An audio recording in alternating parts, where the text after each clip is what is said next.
Hello everyone, স্কিফিউ family নতুন ব্লগে তোমাদের সকলকে স্বাগত জানাই। এখন রাত ওই 8টা মতন বাজে। যবে থেকে সোনার পরীক্ষাটা শুরু হয়েছে সেই তবে থেকেই সারাদিনটা এত ব্যস্ততার মধ্যে কাটছে আর কি বলবো।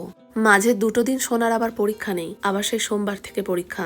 সন্ধ্যেবেলাটা যখন আজকে ফাঁকাই আছি তাই ভাবলাম জানো অনেক দিন ধরেই তো মাইক্রোওভেনটা পরিষ্কার করব ভাবছি, আজকে তাহলে পরিষ্কারটা করেই ফেলি।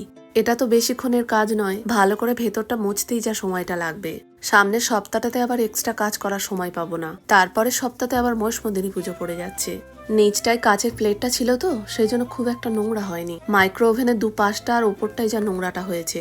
বাইরের দিকটা তো কলিন দিয়ে পরিষ্কার করতে পারবো, কিন্তু ভেতরটা তো কলিন বলো ডিশওয়াশ জেল বলো এগুলো দিয়ে পরিষ্কার করা যায় না। সেই জন্য জানো ঈষদুষ্ণ গরম জলের মধ্যে 1 চামচ বেকিং সোডা দিলাম, সেই জলটা দিয়েই পরিষ্কারটা করলাম। কারেন্টের জিনিস ভেজা আছে তো সেই জন্য একটু টিস্যু পেপার দিয়ে পুছে নিচ্ছি।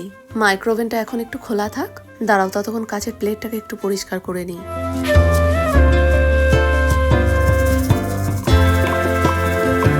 আর তো 5 মিনিটের মতন কাজ আছে, এটা হয়ে গেলে ভাবছি জানো আনারসের চাটনিটা করেই রাখবো। এই সিজনে আজকে প্রথমবার আনারসের চাটনিটা বানাবো।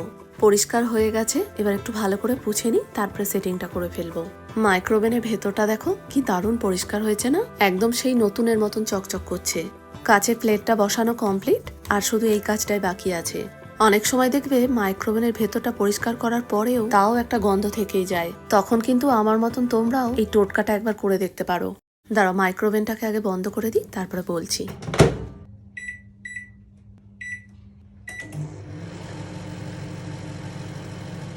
একটা কাচের বাটির মধ্যে সামান্য একটু জল নিয়ে 1 টুকরো লেবু চিপে দেবে, লেবুটা সমেতই দিয়ে দেবে জানো।